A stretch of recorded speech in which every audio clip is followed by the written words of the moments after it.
E aí, tudo bem? Como é que você está? Estou aqui para mais uma aula com vocês sobre a parte de eletroquímica e agora eu vou passar para vocês a aula mais didática que você pode ter sobre células eletroquímicas ou como você pode conhecer isso de forma mais comum, pilhas, ok? Eu vou fazer todo um apanhado sobre o conceitual de pilhas no primeiro slide, tá bom? E depois eu vou fazer um demonstrativo através de um processo dinâmico de como a pilha realmente funciona, quais são todos os passos que ocorrem no funcionamento de uma pilha, ok? Então, célula eletroquímica é o nome correto, é o nome oficial daquilo que se chama comumente de pilha, né? O nome pilha vem do processo original de montagem desse sistema, onde se empilhavam placas de metais diferentes, intercalados por estopas embebidas em ácido sulfúrico. Então formava-se uma pilha de discos metálicos e aí deu o nome ao sistema de pilhas. Embora aquilo que a gente use hoje seja muito diferente do que era uma pilha original, ainda se chama de pilha, beleza? Mas conceitualmente o que é uma pilha? Pilha é uma reação de oxirredução espontânea, tá? Então um dos grandes problemas que a gente tem não é fazer ocorrer uma pilha, né? A maioria dos problemas que a gente tem é impedir que as pilhas ocorram, tá? Uma pilha é um sistema que vai produzir energia elétrica de forma espontânea através de uma reação química, tá? Então ela vai converter energia química, energia que está armazenada nas ligações entre as partículas que formam o sistema, em energia elétrica na forma de corrente contínua, tá? Um gerador de corrente contínua. Apresenta DDP positiva. Uma DDP positiva é que garante que o processo seja espontâneo nas condições padrão, ok? Então gera corrente elétrica contínua, como eu já disse. Como eu disse para você, é uma reação de oxirredução espontânea. E como você já deve ter visto nos vídeos aqui do canal sobre reações de oxirredução, uma reação de oxirredução não é uma reação. São duas reações simultâneas, duas reações que ocorrem concomitantemente, uma oxidação e uma redução. Caso você não tenha visto as aulas sobre reação de oxirredução, volta lá, dá uma olhadinha que te ajuda a entender melhor esse processo aqui, ok? O vídeo está aí no canal. Oxidação. Oxidação é o processo pelo qual o elemento perde elétrons. Então, quem perde elétron adquire carga positiva. Perdeu um elétron mais um, perdeu 2 elétrons mais 2, perdeu 3 elétrons mais 3.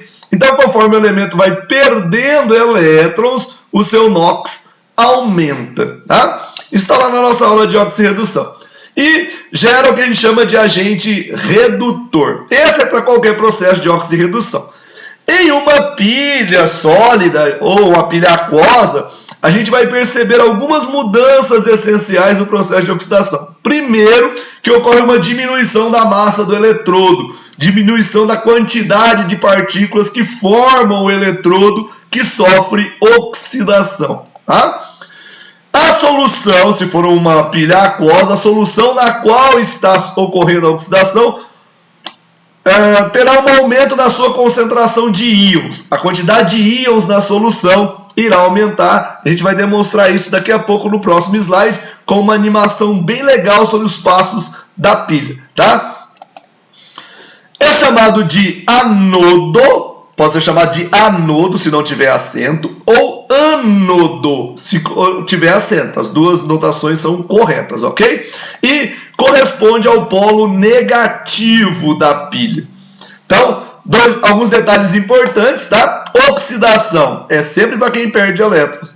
Oxidação sempre aumenta o NOx. Oxidação é sempre o agente redutor. A oxidação ocorre sempre no ânodo, e o ânodo para pilha é o polo negativo, ok? Processo oposto, processo de redução. Oposto. Se oxidação perde, redução ganha elétrons. Se oxidação aumenta o NOx, redução diminui o NOx. A oxidação gera o agente redutor, a redução gera o agente oxidante. Se aqui a massa do eletrodo, a quantidade de partículas do eletrodo diminui, aqui a quantidade de partículas do eletrodo aumenta, desde que o eletrodo e a solução sejam do mesmo constituinte, ok? Concentra a solução aqui, aqui dilui. Aqui aumenta a concentração de íons da solução, aqui diminui a concentração de íons da solução. Forma o cátodo, assim sem acento, ou cátodo com acento. E é o polo positivo da minha pilha, ok? Espero que você esteja entendendo, esteja curtindo o vídeo aí. Agora realmente começa a nossa aventura pelas pilhas, né? Então vamos pensar na montagem de uma pilha, e eu vou usar a pilha mais famosa de todas as pilhas, que é a pilha de Daniell, tá? Mas o processo que eu vou fazer para a pilha de Daniell serve para qualquer pilha que você tenha em solução aquosa. Então vamos lá. Primeiro, para montar uma pilha eu preciso de alguns constituintes. Primeiro eu preciso de um meio condutor. A pilha de Daniell é uma pilha aquosa e ela usa uma solução aquosa para permitir a condução de corrente elétrica. A gente sabe que a água pura não conduz corrente, então a gente precisa colocar alguma coisa aqui para conduzir corrente elétrica. E a substância que eu vou usar aqui depende do eletrodo, do metal que eu vou usar na solução. Como a pilha de Daniell usa um eletrodo de zinco, eu vou usar uma solução de um sal de zinco, no caso aqui sulfato de zinco. O sal tem que ser um sal solúvel em água do mesmo metal que forma o eletrodo, que a gente vai ver daqui a pouco, ok? Então eu tenho uma solução que conduz corrente elétrica, por quê? Porque o sulfato de zinco em água vai dissociar-se, vai separar-se em dois íons. O zinco, que tem carga fixa mais 2, e o sulfato, que tem carga menos 2. Tá? Vou demonstrar aqui a concentração dos íons zinco, que é o que me interessa, tá? Os íons de carga positiva. Na pilha de Daniell, além da solução para a oxidação, eu tenho que ter a solução para a redução. A solução para a redução é uma solução de sulfato de cobre. Por quê? Porque o outro eletrodo é de cobre. Um sal do mesmo elemento que forma o eletrodo para evitar que a reação ocorra em uma das partes da pilha apenas. Lembre-se que eu quero que a pilha permita a passagem de elétrons para eu poder aproveitar essa migração de elétrons, aproveitar o fluxo de elétrons para acender uma lâmpada, para alimentar um aparelho eletrônico, tá? Gerar essa energia passando de um ponto para o outro, para eu poder aproveitar o trânsito dos elétrons e a energia despendida por eles, ok? Então, sulfato de cobre em água dissocia, forma cobre 2+, e SO4 2-. Assim como eu fiz aqui para o zinco, coloquei os íons positivos aqui, vou fazer a mesma coisa aqui para o cobre. Vou colocar os íons positivos aqui. Perceba que o que me interessa são os íons de carga positiva, nos dois casos, porque é eles que vão sofrer o processo reacional, já que é um trânsito de elétrons, que são partículas de carga negativa, interfere nos íons de carga positiva, ok? Então, eu já tenho as minhas duas soluções condutoras de corrente elétrica, minhas duas soluções eletrolíticas, agora eu vou construir os meus eletrodos. O eletrodo é uma barra de um metal. No caso aqui, uma barra de zinco. Lembra que eu falei que tem que ser o metal, um sal do mesmo metal que você vai ter aqui, ó? Então, o sal é de zinco, o metal é zinco. Do que é feita uma barra de zinco? Você sabe que uma barra de zinco, um metal, é feito de átomos do metal. Então, a barra de zinco é feita de zinco. Zinco, zinco, zinco, zinco, zinco, zinco. Zinco, né? Como o zinco é um metal, o que caracteriza um metal? A sua tendência a perder elétrons. Então, o zinco perde elétrons e, ao perder elétrons, fica positivo. É o que você aprendeu lá em ligação metálica. Se você não aprendeu, aqui no canal também tem um vídeo sobre ligação metálica. Entra lá e dá uma olhada para você entender todo o processo de formação da pilha. O zinco perde elétrons e fica positivo, porque quem perde elétrons adquire carga positiva. Como todos os átomos são de zinco, eles vão perder elétrons. E ao perder elétrons, eles vão ficando todos com carga positiva. Então a barra de zinco é constituída de um monte de cátions, um monte de íons positivos e um monte de elétrons semi-soltos, semi-livres, que mantêm esses íons unidos, presos uns aos outros, gerando esse sólido, que é o meu cilindro, a minha barra, o meu eletrodo de zinco. Ok? Essa barra é chamada de eletrodo nas questões. Do outro lado, eu vou ter uma barra de cobre. Adivinha do que é feito uma barra de cobre? Né? Um pedaço de cobre é feito de um monte de átomos de cobre. Então é um monte de cobre. Né? E o cobre, como é um metal, ele tem tendência a perder elétrons. Igual o zinco. Perde elétron, fica positivo. E o outro perde elétron e fica positivo. E todos vão perder elétrons e vão ficando positivos. Como os dois são metais, eles têm a mesma característica de ligação, a mesma característica para a formação do sistema.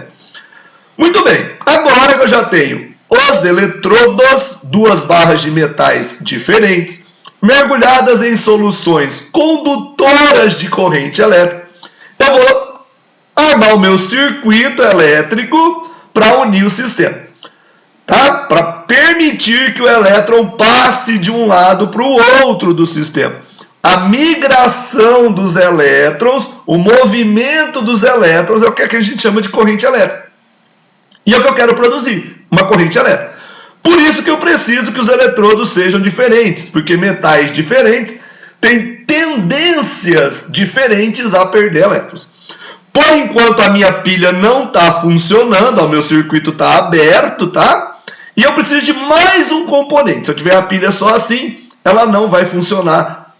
Vai funcionar bem pouco tempo e muito precariamente, tá? Então, eu preciso ainda de algo que ligue as duas soluções. Um tubo de vidro com uma solução salina, né? Algo que liga dois pontos é chamado de ponte. Como aqui dentro eu vou ter um sal, é chamado de ponte salina, tá? O sal que eu escolhi é iodeto de potássio, mas poderia ser cloreto de sódio, poderia ser cloreto de potássio, poderia ser brometo de magnésio, não importa, tá? Um sal solúvel em água.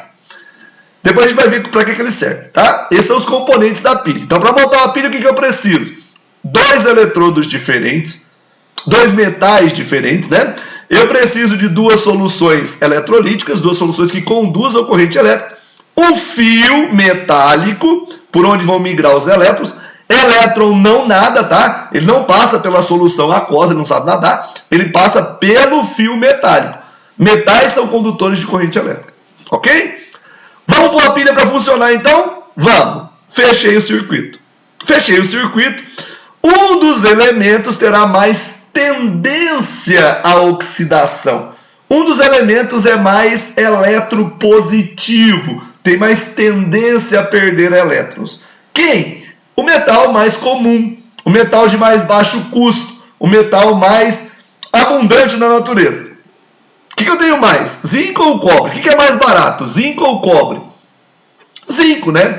Zinco é o que a gente usa para fazer telhado de posto, telhado de quadra de esporte, calha em casa, aquelas calhas para escorrer a água da chuva, tá? Então, o zinco é mais reativo que o cobre. Isso quer dizer que o zinco tem uma tendência maior a perder os elétrons. Então, o elétron vai sair do zinco. Só que olha só, quando o elétron saiu daqui, eu passei a ter dois íons positivos e o elétron que estava unindo os dois, atraindo os dois, não está mais aqui. Vou voltar para você ver, ó. Tá? Vou voltar lá para você ver, ó. Tá vendo? Tem os íons positivos e o elétron que é negativo permite que eles continuem unidos. Agora, quando eu ligo o zinco no cobre, o zinco tende a perder os elétrons para o cobre. Aí o elétron sai, eu fico com dois íons positivos um do lado do outro. E você sabe que partículas de carga de mesmo sinal se repelem. Esse íon zinco será expulso da barra. E ao ser expulso da barra, ele se dissolve na solução. Com isso, a quantidade de íons na solução aumenta, por isso que eu escrevi lá para você, que onde ocorre perda de elétrons, onde ocorre oxidação, concentra a solução, aumenta a quantidade de íons, e Tá vendo que ficou um vazio aqui, né? O eletrodo perdeu uma parte da sua massa, perdeu algumas partículas da sua constituição, foi corroído. Vou fazer de novo, ó. Outro elétron sai, dois íons positivos, um do lado do outro, se repelem, né? O zinco vai perder elétrons, perdendo elétrons ele fica positivo, ficando positivo eles se repelem, corrói o meu eletrodo. Tá vendo que o eletrodo foi desgastado? O eletrodo que sofre oxidação, ele é corroído no processo. Em contrapartida, a solução aumenta a concentração de íons positivos, ok?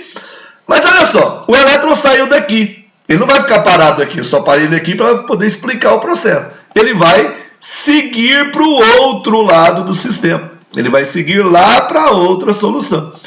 E vai vir para o cobre. Quando ele veio aqui para o cobre, eu passei a ter um excesso de carga negativa. Esta barra ficou com excesso de carga negativa, está carregada negativamente agora.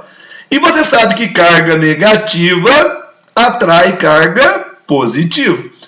O íon que estava na solução, em contato com a barra, será atraído pela barra e vai passar a fazer parte da estrutura do meu eletrodo.